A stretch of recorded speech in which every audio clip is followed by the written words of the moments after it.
ओम जय श्री हरि विष्णु। जय माता रानी। दोस्तों, आपके अपने चैनल धर्म साधना में आपका बहुत बहुत स्वागत है। माँ भगवती दुर्गा की कृपा सदैव आप और आपके पूरे परिवार पर बनी रहे। दोस्तों, आज की वीडियो में आप जानेंगे कि होलाष्टक कब से प्रारंभ हो रहा है और कब समाप्त होगा। होलाष्टक में कौन से कार्य हमें नहीं करने चाहिए, किन नियमों का पालन करना चाहिए और कौन से वो कार्य हैं जो होलाष्टक में हमें जरूर करने चाहिए, जिन कार्यों को करने से घर में सुख समृद्धि आती है, संतान की प्राप्ति होती है, बाधाएं जीवन से दूर होती हैं और तमाम तरह की परेशानियों से मुक्ति मिल जाती है। घर में किसी प्रकार का तंत्र दोष हो, किसी प्रकार की बाधा हो, किसी का नजर दोष हो या किसी के किए कराए का प्रभाव हो, तो उसे दूर करने के लिए होलाष्टक में हमें क्या करना चाहिए, ये संपूर्ण जानकारी आपको आज की वीडियो में मैं शेयर करने वाली हूँ। तो वीडियो बहुत महत्वपूर्ण है, पूरा जरूर देख लीजिए। अच्छी लगे वीडियो तो लाइक भी जरूर कीजिए, क्योंकि आपके लाइक्स, आपके कमेंट्स मेरे लिए बहुत महत्वपूर्ण होते हैं। ये एकमात्र जरिया है जिनसे मुझे पता चलता है कि आपको ये वीडियो अच्छी लगती हैं और आपके लिए ये वीडियो उपयोगी है। तो अगर वीडियो अच्छी लगे तो लाइक तो जरूर ही किया कीजिए। अब बात करते हैं सबसे पहले कि होलाष्टक कब से प्रारंभ होगा और कब समाप्त होगा। तो देखिए, सबसे पहले तो जानते हैं कि होलाष्टक होता क्या है। देखिए, होलाष्टक होली से पहले के जो 8 दिन होते हैं, जैसे कि फाल्गुन मास की शुक्ल पक्ष की अष्टमी तिथि से प्रारंभ होकर और जिस दिन होलिका दहन किया जाता है उस दिन तक के समय को होलाष्टक कहा जाता है। फिर होलिका दहन के साथ ही होलाष्टक समाप्त हो जाता है और शुभ दिन प्रारंभ हो जाते हैं। होलाष्टक के इन 8 दिनों को अशुभ दिनों में गिना जाता है, या यूं कहें कि उग्र दिन गिने जाते हैं, क्योंकि इस समय में जितने भी ग्रह नक्षत्र होते हैं सभी उग्र अवस्था में होते हैं। इसके बहुत सारे कारण बताए गए हैं, शास्त्रों में बहुत सारी पौराणिक कथाओं का वर्णन है जिसकी वजह से ये दिन अशुभ माने जाते हैं, उग्र माने जाते हैं। इसमें सबसे पहली जो कथा आती है वो भक्त प्रहलाद की है। प्रहलाद को बहुत सारे कष्ट दिए गए थे ताकि वो भगवान का नाम लेना बंद कर दें और हिरण्यकशिपु का, यानी कि अपने पिता का ही नाम जप करें। लेकिन भगवान श्री हरि विष्णु की भक्ति प्रहलाद निरंतर करते रहे और जिसकी वजह से हिरण्यकशिपु, जो कि प्रहलाद के पिता थे, उन्होंने एक निर्णय लिया कि उनकी बहन होलिका, जिन्हें कि अग्नि में न जलने का वरदान प्राप्त था, वो प्रहलाद को अपनी गोद में लेकर और अग्नि में बैठ जाएंगी और जब अग्नि प्रज्वलित होगी तो प्रहलाद उसमें जलकर भस्म हो जाएंगे और होलिका बच जाएंगी। लेकिन ऐसा हुआ नहीं। जैसा कि आप सभी जानते हैं, भगवान अपने भक्तों की सदैव रक्षा करते हैं। हिरण्यकशिपु को उसके कर्मों की सजा मिली। भगवान नरसिंह का अवतार लेकर आए और उन्होंने हिरण्यकशिपु का वध किया। प्रहलाद अग्नि में से बच गए, होलिका जलकर भस्म हो गई और इस प्रकार से अधर्म पर धर्म की विजय हुई और तभी से होलिका दहन का ये पावन पर्व मनाया जाता है। और इन 8 दिनों को, जिस समय में हिरण्यकशिपु ने प्रहलाद को कष्ट दिए थे, उन दिनों को उग्र माना जाता है, अशुभ माना जाता है। लेकिन यही समय सबसे शुभ माना जाता है भक्तों के लिए, क्योंकि इन 8 दिनों में भक्त प्रहलाद ने अटूट भक्ति की भगवान श्री हरि विष्णु की, जिसकी वजह से भगवान श्री हरि विष्णु प्रकट हो गए और अपने भक्त की उन्होंने रक्षा की। अब ये दिन भक्ति के लिए, तपस्या के लिए शुभ माने जाते हैं, अत्यंत शुभ माने जाते हैं। मतलब इस समय में जो हम पूजा करते हैं, प्रार्थना करते हैं, मंत्रों का उच्चारण करते हैं, भगवान की भक्ति करते हैं, तो इसका फल कई गुना होकर प्राप्त होता है और दिनों की बजाय इस समय में की गई तपस्या का फल बहुत अधिक प्राप्त होता है। लेकिन क्योंकि ये दिन थोड़े से उग्र होते हैं, इसलिए इस समय को बहुत से लोग तांत्रिक क्रियाओं के लिए भी श्रेष्ठ मानते हैं और इसलिए इस समय में कई प्रकार की तंत्र मंत्र की क्रियाएं की जाती हैं। जादू टोने टोटके इस समय में ज़्यादा आपको प्राप्त होते हैं। जगह जगह चौराहों पर आप देखेंगे तो बहुत से लोग हैं जो कि कई प्रकार के तंत्र मंत्र करके और जगह जगह रख देते हैं, जिसकी वजह से बाकी लोगों को असुविधा होती है। अब वैसे माने तो ये अंधविश्वास है, लेकिन कई बार इन चीज़ों का प्रभाव भी पड़ता है, दुष्प्रभाव भी पड़ता है, तो इनसे बचना आवश्यक होता है। तो होलाष्टक के इन 8 दिनों में इन सभी बातों का ध्यान रखना चाहिए। अब बात कर लेते हैं कि क्या आप कर सकते हैं इन दिनों के अशुभ प्रभाव से बचने के लिए और क्या आप करें जिससे कि आपके जीवन में हमेशा खुशहाली बनी रहे। लेकिन सबसे पहले जानते हैं कि होलाष्टक कब से प्रारंभ होंगे और कब समाप्त होंगे। देखिए, 17 मार्च 2024 से होलाष्टक का प्रारंभ हो रहा है। शुक्ल पक्ष की अष्टमी तिथि 17 मार्च को है और होलाष्टक का समापन होगा 24 मार्च 2024 को। इसी दिन होलिका दहन किया जाएगा। 25 मार्च को होली मनाई जाएगी। तो आप सभी को मेरी तरफ से होलिका दहन और होली की मंगल शुभकामनाएं। बात करते हैं कि होलाष्टक में हमें क्या करना चाहिए और क्या नहीं करना चाहिए। देखिए, कुछ चीज़ें जो बिल्कुल भी आपको नहीं करनी चाहिए, जैसे कि होलाष्टक के दिनों में दूसरे का अन्न सेवन नहीं करना चाहिए। अब इसका मतलब ये नहीं है कि आप किसी के यहाँ नहीं खा सकते हैं, लेकिन हाँ, इतना प्रयास जरूर कीजिए कि आप जिन लोगों को जानते ना हो या जिनके ऊपर आपको भरोसा ना हो, ऐसे लोगों के यहाँ इस समय में होलाष्टक के दिनों में कुछ भी खाने या पीने से बचिए, क्योंकि इस समय में कई लोग ऐसे भी होते हैं जो तंत्र क्रिया करते हैं और कुछ लोग तो प्रसाद के नाम पर भी कई चीज़ें ऐसी दे देते हैं जो आपके लिए परेशानी का कारण बन सकती हैं।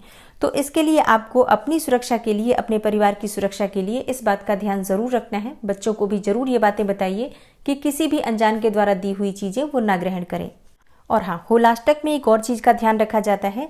शाम को संध्या होने के बाद, मतलब जब शाम हो जाती है, तो संध्या काल के बाद अपने कपड़े कभी भी बाहर नहीं रखने चाहिए। जैसे कि तार पर कपड़े सूख रहे होते हैं और हम रात्रि में भी छोड़ देते हैं कि अगले दिन फिर सूख जाएंगे तभी उठाएंगे। ये आपको होलाष्टक में नहीं करना है। और हाँ, वैसे ये काम कभी भी नहीं करना चाहिए। रात्रि में आप सभी जानते हैं नकारात्मक शक्तियाँ बहुत अधिक प्रभावी होती हैं। ऐसे में हमें अपने कपड़े रात्रि में कभी भी बाहर नहीं रखने चाहिए। लेकिन अगर आप हमेशा ऐसा करते भी हैं तो होलाष्टक के दिनों में तो भूल से भी मत कीजिए।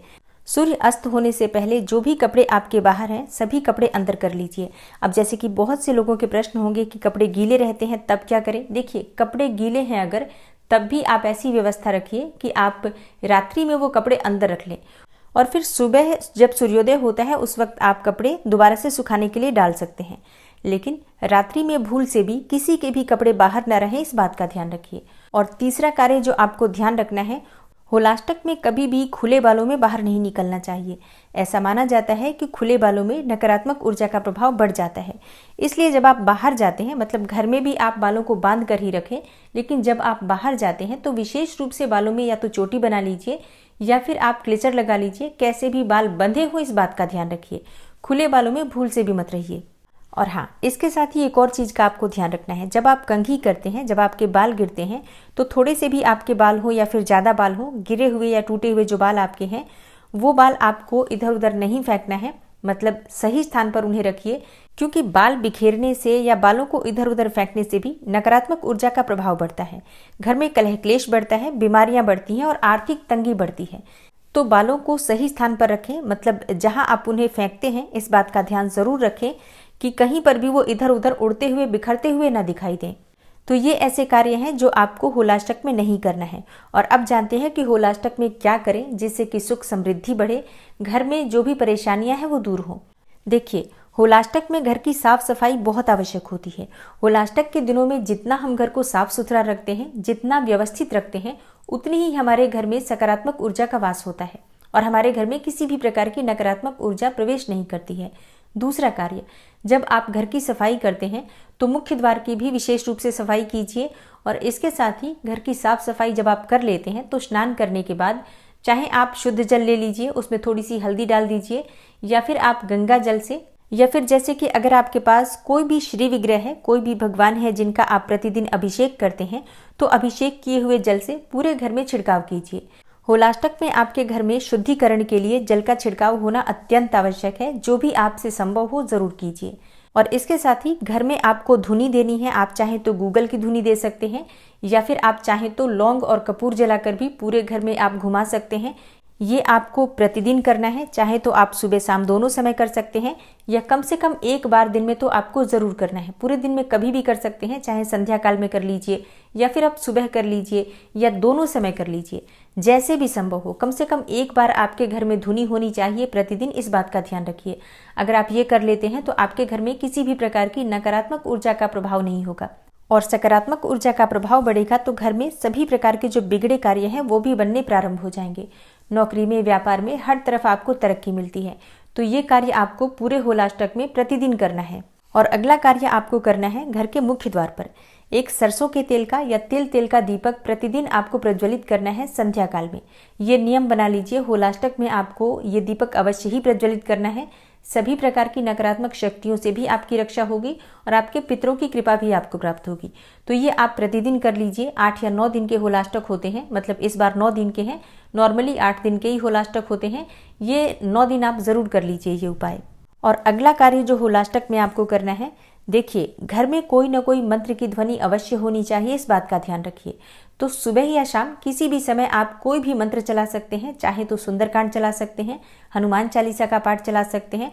मोबाइल पर चला दीजिए, थोड़ा तेज आवाज कर दीजिए जिससे कि घर के हर कोने में आवाज पहुंचे, मतलब जो वाइब्रेशन होती है मंत्रों की, जो ध्वनि की, वो पूरे घर में पहुंचे, इस बात का ध्यान रखिए।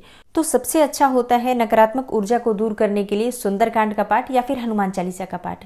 आप दुर्गा चालीसा का पाठ चला सकते हैं, विंध्याचली चालीसा का पाठ चला सकते हैं, या फिर गायत्री मंत्र या नवार्ण मंत्र, कोई भी मंत्र चला सकते हैं। तो अपनी इच्छा के अनुसार कोई ना कोई मंत्र जरूर चलाइए। सुबह के समय, मतलब जब सूर्योदय होता है, उस समय मंत्रों की ध्वनि बहुत प्रभावी होती है। और एक शाम के समय, जब संध्या काल का समय होता है, उस समय भी अगर हम मंत्र चलाते हैं तो उसका प्रभाव बहुत अधिक होता है। मतलब जो प्रभाव आपको प्राप्त होगा, ये तो अनुभव का विषय होगा आपका, कि आप स्वयं से अनुभव करेंगे कि इसका प्रभाव आपको किस प्रकार का प्राप्त हो रहा है। लेकिन मैंने जो अनुभव किया है मंत्रों का प्रभाव, वो बिल्कुल अद्भुत होता है। तो वैसे तो आप चाहें तो हमेशा ही चला सकते हैं कोई ना कोई पाठ, जैसे कि मैं बताती भी हूँ आप लोगों को कि घर में मंत्रों की ध्वनि कीजिए। तो अगर आप हमेशा नहीं भी करते हैं तो होलाष्टक में तो विशेष रूप से अपने और अपने परिवार की सुरक्षा के लिए कोई न कोई मंत्र सुबह और शाम दोनों समय चलाने का प्रयास कीजिए। और अगर आप दोनों समय नहीं कर पाते हैं तो कम से कम एक समय, जो भी आपके अनुकूल हो, सुबह या शाम कोई न कोई मंत्र अवश्य चलाइए। क्योंकि देखिए, शास्त्रों के अनुसार होलाष्टक में जो हम मंत्र जप करते हैं उसका प्रभाव बहुत अधिक होता है। इस समय में की गई भक्ति का फल बहुत अधिक प्राप्त होता है। इसलिए होलाष्टक में अगर हम मंत्र जप करते हैं स्वयं से बैठकर तो अत्यंत ही श्रेष्ठ होता है। लेकिन अगर स्वयं से नहीं कर पाते हैं तो ऐसे में मोबाइल पर चलाकर भी सुन सकते हैं। घर में तेज आवाज में चलाकर सुनने से ये होता है कि सभी परिवार के जो भी सदस्य हैं, कहीं पर भी बैठे हों, सबके कानों में मंत्रों की ध्वनि जाती है। तो इससे उनके मन में, विचारों में सकारात्मक ऊर्जा बढ़ती है। इसलिए अगर आप स्वयं से मंत्र जप नहीं कर सकते हैं तो सुनने का प्रयास अवश्य करना चाहिए। और हाँ, इस समय में किए गए पूजा पाठ का फल वैसे भी बहुत अधिक प्राप्त होता है। इस समय में जीवों की सेवा करना, जैसे कि गाय को या फिर कुत्ते को या बिल्ली को कोई भी खाने की चीज देना, या फिर चींटियों के निमित्त अगर आप आटा डालते हैं, पक्षियों को जल देते हैं, उनको अन्न की व्यवस्था कराते हैं, तो इसका फल भी बहुत अधिक प्राप्त होता है। तो इस समय में जो भी हम धर्म करते हैं, कोई भी अच्छा कर्म करते हैं, परोपकार करते हैं, दूसरों की सेवा करते हैं, इससे हमारे पुण्य फलों में बहुत अधिक वृद्धि होती है और जन्म जन्मांतर तक हमें उनका पुण्य फल प्राप्त होता है। लेकिन जो भी नेगेटिव एनर्जी होती है वातावरण में, उनसे बचने का प्रयास भी हमें जरूर करना चाहिए। इसके लिए ही ये छोटे छोटे कार्य हैं जो हमें जरूर होलाष्टक में करना चाहिए। तो मुझे पूरा विश्वास है आप सब इन बातों का ध्यान जरूर रखेंगे। वैसे तो मुझे लगता है कि सभी लोग इन बातों को जानते होंगे, लेकिन फिर भी मैंने अपनी तरफ से बताने की कोशिश की है। अगर आप लोग जानते हैं तो कमेंट बॉक्स में जरूर लिखिए कि आप लोग पहले से ये कार्य करते हैं, और अगर आपने पहले नहीं किया है तो अब से इन बातों का ध्यान जरूर रखिए। मिलती हूँ मैं आपसे अगली वीडियो में, तब तक के लिए नमस्कार।